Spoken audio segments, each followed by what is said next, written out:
This is the story of an unlikely hero in the world of competitive Pokemon. He was considered a noob by top players, but nonetheless dominated the game in ways even many elite players have not. He barely even understood the game, and yet he was winning. In fact, he even admits this himself by saying, and I quote, "I can't win with regular teams," which is quite bizarre. But he wasn't seen as a hero in his time. In fact, he was openly despised by many for the way he played the game. As soon as his signature lead Electrode hit the field, his opponents knew they were in for it. He saw a darkness underneath the beautiful game and dove into it, dragging it back out into the light for all to see. And wait, Electrode? How could a supposedly bad player possibly have broken the game with such a terrible Pokemon? Well, that's what our story is about, because Electrode would set its teammates up all the same, allowing its team to dominate games effortlessly. In this video, we will be going over who this player is, the competitive format he dominated in, the strategy that allowed him to dominate players seen as better than him, how Electrode was actually the crux of that strategy, and finally, the uproar that ensued during his rise. This is the story of Dennis.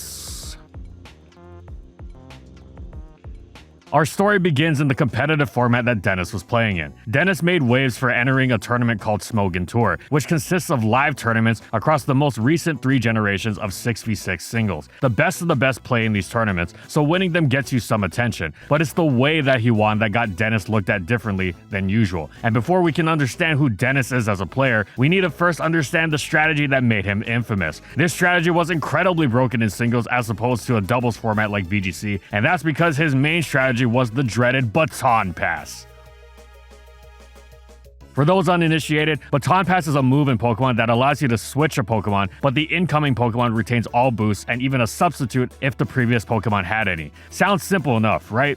Well, things can get ridiculous very quickly with this move, because you can chain multiple Baton Pass users. This type of team becomes known as a full Baton Pass chain. A standard chain across multiple generations consists of the Pokemon like Ninjask, Smeargle, Vaporeon, Celebi, and Mawile, passing boosts between each other until it was time to finish the game with a sweeper, such as Medicham, Zapdos, or in Gen 5, Espeon, all 3 of which also learned Baton Pass themselves. Regardless of details such as using Mr. Mime as the Calm Mind Passer over Celebi, or Scizor over Mawile, the strategy is always the same. Sub, boost, then Baton Pass to the Pokemon that counters whatever your opponent has out over and over. A so-called regular team has other strategies in place, not relying on just one. Baton Pass has no backup in case the chain is disrupted, so really there's no way to quote-unquote play around the problem on either side of a Baton Pass team. Well, why use Baton Pass then? Well, because it's so effortlessly dominant against so much, and it actually tends to win a lot. Also, with every disruption that was thought of, like Roar and Whirlwind, to force the Baton Pass team to switch and lose all of their boosts, Baton Pass would adapt with stuff like incorporating Ingrain on Smeargle or soundproof Pokemon like Mr. Mime to prevent being forced to switch. As such, the community decided to tweak Baton Pass multiple times by banning things like the aforementioned Ingrain and soundproof on Baton Pass teams, reducing Baton Pass to a very nerfed version of his former self. Also, keep these attempts to nerf Baton Pass in mind because it'll be important for our story later. We take the brokenness of Baton Pass for granted nowadays, and have for a long time. The majority of the player base today have never experienced a metagame where they're always running the risk of getting haplessly steamrolled by a Baton Pass team. The very idea of having Baton Pass around is completely alien to them. Something so overpowered could have only ever been allowed long ago, and only experienced by those ancient players born before the year 2000. But Baton Pass was indeed allowed for a very long time, and many veterans of metagames past can still vividly remember the horrors of experiencing it. Indeed, Baton Pass may have been allowed, but it was always controversial. Certain player bases had rules at least limiting it as far back as Gen 3, but these were never universally accepted as the standard. What was far more common was the indirect limitation of Baton Pass through a code of honor among the more tightly knit player base. Even when Baton Pass wasn't limited, it was always understood as a so-called cheap strategy. Because it doesn't win or lose based on skill, the Baton Pass team simply played itself, passing the boost to the sweepers and hoped the other team couldn't handle it without further nuance. It was almost like a scripted solitaire. The strategy and moves were automatic and straightforward. As one Gen 3 veteran put it, in a vacuum, when Swampert faces Salamence, the obvious quote-unquote correct move is Ice Beam. But depending on the many other factors at various points in any given battle, Ice Beam might not be the best best move to make at that time. In fact, you might want to use Earthquake against Salamence, despite Salamence being ground immune, because you know Metagross is coming in.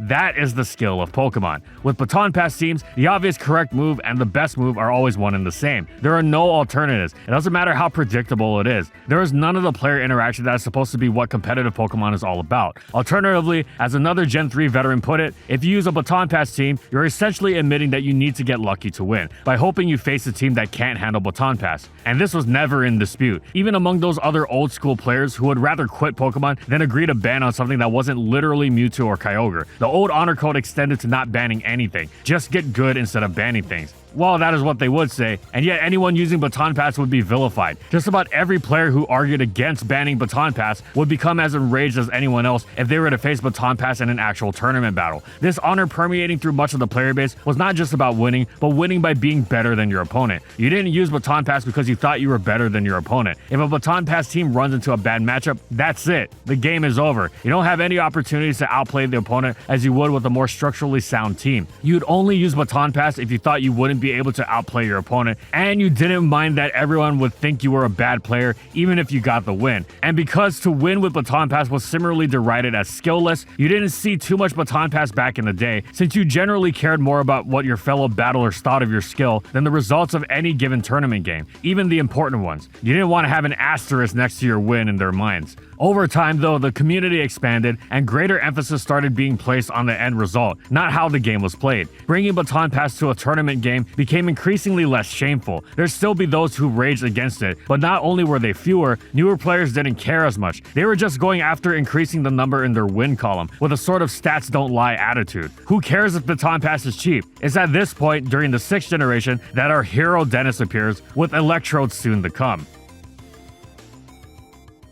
Dennis originated on the XY ladder, and from the beginning he was known as the Baton Pass guy. Many knew him to be a troll whose only goal seemed to be to ruin their playing experience with his Baton Pass team, which he was incredibly successful with. He was such a terror, in fact, that he more or less single-handedly got Baton Pass cheering attention, ahead of monsters like Aegislash. Dennis fully leaned into the Baton Pass guy identity, posting his ladder-destroying team on the forums and discussing the strategy in depth. Over the next several years, there were many discussions on Baton Pass across many generations, and Dennis's expertise was constantly called on or offered firsthand. Dennis's mission was to help us understand that this so-called cheap strategy was actually just plain broken when it won this easily, this often, even after being nerfed. No matter how many times Baton Pass was limited, Dennis would find a way to wring and wrest every bit of brokenness out of whatever guise it had been limited to, and he made sure the community knew about it. A common anti-Baton Pass ban sentiment sounded like this: if Baton Pass teams only win against teams that can't counter them, why not just have counters to Baton Pass teams?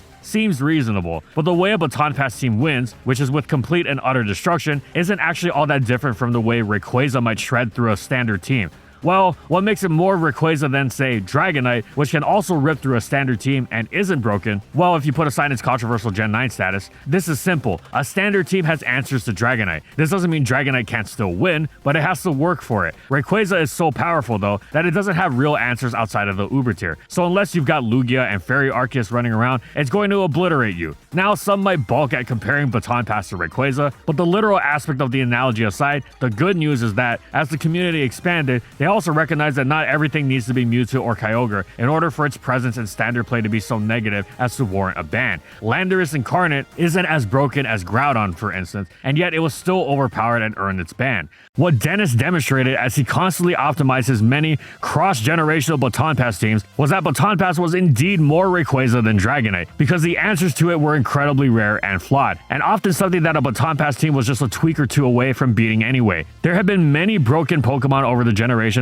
that players initially found some answers to, like Genesect, Aegislash, Pheromosa, but all of those broken Pokemon had to do was dig a little deeper into their moveset, and these answers would completely collapse. Baton Pass was much of the same way. What really cemented this was the fact that previously, one could make the argument that Baton Pass, which was overall rare because of the risks involved, would largely win because of the surprise factor, and that it would cheese less wins once players got used to playing against it more, allowing them to outplay it much like they might any other irritating threat, like say, Keldeo. Dennis disagreed with this actually. Dennis claimed that Baton Pass wasn't something you could just play around, and this wasn't a new idea, but it was now being articulated more openly than before. Everyone who'd ever faced Baton Pass in a tournament, even if initially surprised, would scour every single one of their in-battle options and realize none of them offered any potential outplay. Your options were to either hope for consecutive critical hits, which didn't quite work when Baton Pass teams used substitutes specifically to guard against them, or to hope that the Baton Pass user would eventually forget to click Baton Pass and would accidentally hard switch out instead, which funnily enough actually did happen a couple of times. Of course, this wasn't exactly something you could rely on. Furthermore, Dennis posited that Baton Pass's brokenness was so inherent it didn't need surprise factor and that it could continue to win even without it, even against teams that were supposed to be good against it. But he didn't just say this, he demonstrated it, and in very strange, unusual ways. Most notably, with a Pokemon that was otherwise completely unusable,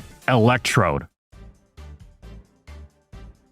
Dennis started playing in Gen 5, and his Baton Pass antics became known in Gen 6, but it was actually in a Generation 4 tournament where he made the player base realize, this strategy really might be a problem. Baton Pass had been known to be an issue in Gen 4 before, but Dennis took it to another level by using the strategy to win a tournament in outrageous fashion, not least because the win came out of nowhere, but because the team used featured none other than the Pokeball Pokemon Electrode. This was shocking for two reasons. One, everyone knew Dennis's deal with Baton Pass at this point. He was the Baton Pass guy to the point where his name had become synonymous with the strategy. Nobody was getting caught off guard by Baton Pass when facing him, especially since this was a live tournament with public games. So everyone was watching him use the Baton Pass team over and over. Team singular, because it wasn't like he was cycling between variants. He had one Baton Pass team and that was it, which makes it even worse. His opponents literally saw the exact team he was using, and even if they hadn't seen it before, they knew exactly what was coming. That's where our linchpin Pokemon comes in, and the reason why Dennis's BP team was stronger than any other iteration post-nerf. One of the problems previously plaguing Baton Pass teams was running into taunt leads, which, being as common as they are, were kind of a big thing to just hope you wouldn't face.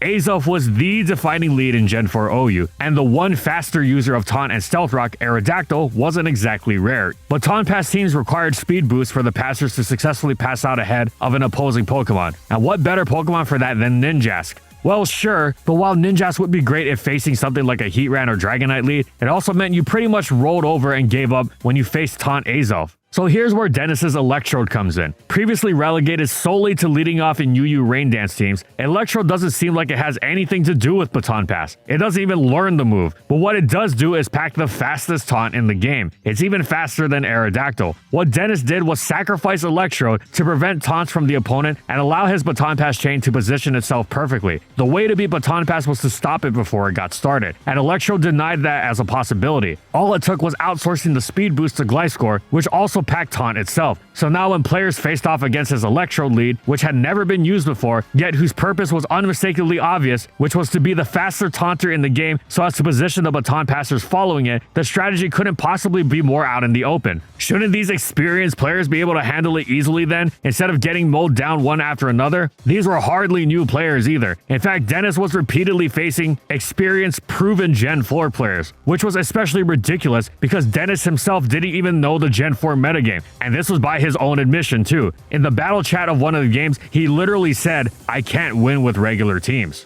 He didn't even need to know the metagame he was building his Baton Pass team for. He built it solely based off of the Baton Pass strategies in other gens, and despite also having instances in the battles where he didn't know the sets the opposing Pokemon were running because of his own inexperience, he still wound up steamrolling the opponent. It didn't matter how obvious the strategy was. Electrode simply had to taunt the opposing lead, set up Light Screen, and sacrifice itself whether to an opposing attack or with Explosion, and from there the Baton Pass chain would be perfectly positioned to begin boosting. With the perfect position able to be chosen into the opponent's lead and not having to fear opposing taunt thanks to Electrode's own. And well, that would be that. Again, there was no faster taunter. It left even Gen 4's fastest taunt lead, Aerodactyl, in the dust. Dennis wasn't exactly lucking out in terms of matchups either. The experienced players he was facing were using hard-hitting offense, aka the playstyle that most naturally troubles Baton Pass, and it didn't matter. This is what got the alarm bells ringing. This was a strategy so powerful that a player with no experience in the tier was able to defeat multiple experienced players with good, proven teams that were generally better equipped than most, and players that immediately knew exactly what they were facing too. If they couldn't stop it, well, what was left but to admit that Baton Pass Pass really was broken. It seemed ridiculous that a playstyle whose lead was such a terrible Pokemon could be so broken, especially since Electro wasn't actually Baton Passing itself like the previous defining Baton Pass lead Ninjask. But well, Electro did exactly what was needed, which was set up the Baton Passers. Dennis continued to succeed with Baton Pass afterwards, but there was still one more piece of the puzzle to really drive this idea home. Remember how he himself said he couldn't win with regular teams? Well, he wasn't kidding. Another argument from the early days of Baton Pass controversy was that if someone beats you with Baton Pass, they could probably beat you with other strategies too. Putting how funny this one sounds aside for a second, replace Baton Pass with Mewtwo and it'll rightly seem ridiculous. But this is really where the Dennis story gets wild, because this was just not true. Dennis wasn't the only player trying to prove Baton Pass's brokenness. Several top players like McMegan, known to you perhaps as the guy whose flinch-happy Gyarados caused the ultimate rage quit, were also doing their best to demonstrate how ridiculously easy it was to win with Baton Pass. However, these were exactly the kinds of players who could beat you even without Baton Pass. They were long-standing proven players, the best of the best. Dennis, on the other hand, wound up making such a persuasive argument for the brokenness of Baton Pass because he was simply not that. While Dennis's Baton Pass was feared, it was because of the team basically auto-winning on its own to the point where basically anyone could pilot it with consistent success. When not using Baton Pass though, Dennis was not feared as a player. His Baton Pass was dominant, but when you took that away, he was often not particularly impressive. Top players of the time considered him to be kind of a noob in fact, and this was most explicitly exemplified in one late round match in the year's premier tournament for the third generation, where Dennis faced off against a seasoned competitive player, Male. What stood out in this match was not just that Dennis started from turn 1, played badly and got bailed out by luck time and time again across the game's 100 plus turns, as unfortunately that kind of thing happens fairly regularly, even in high level tournaments. No, what really illustrated Dennis's utter cluelessness beyond just his play in this match was the fact that he repeatedly asked the spectators of the battle what moves he should make, and then made those moves. This wasn't only a shamelessly open admission of helplessness, but it was actually against the rules. Asking for help with your moves during a match is against the rules. It's referred to as ghosting. And no, not the thing that your crush so unfairly did to you. It was actually one of the biggest problems in the singles competitive scene for years, and it wasn't even allowed as a so-called joke, because otherwise you could defend yourself by saying you were kidding, and you just happened to make the move that you were told to do because it was the best move, which you of course knew already. Plus, most competitors who took pride in achieving their results without help would be too proud to even joke about asking for help in a battle, especially not a battle they were getting destroyed in. The kind of player who would do that wasn't the kind of player anyone feared going up against in a tournament. But to his credit, Dennis was also open about this kind of thing in general. He admitted that when it came to the crunch rounds of big tournaments, he consistently was, in his own words, destroyed in an embarrassing way. And this is with all due respect to Dennis, of course, whose optimization of Baton Pass was peerless, and without which it's possible the strategy would have run rampant for much longer, if it ever got banned at all. But it is also true that Dennis wasn't particularly dangerous when he wasn't using Baton Pass. Now, he didn't literally only use Baton Pass for all of his tournament career, of course, but when he didn't, he was like any other player. That initial quote about not being able to win with regular teams was specifically about how he didn't know the Gen 4 metagame at the time, but even as time went on, he never had anywhere near the amount of success with those non-Baton Pass squads. Now, objectively, Dennis wasn't a bad player by any means. He actually had a solid bit of tournament success in the year 2016, making the playoffs of 2 prestigious individual tournaments. But, and apologies if this comes off as harsh, he wouldn't have stood out much from the tour crowd of the time had it not been for his Baton Pass antics. This is exactly what made Dennis's success with Baton Pass so resonant. The fact that he won so much with it when him using it was what he was known for, and even he didn't know the metagame that he was using it in. This fully cemented the idea that it was really Baton Pass itself that was broken. Now Baton Pass is universally despised and banned, thanks to Dennis's tireless efforts in multiple generations to prove its brokenness.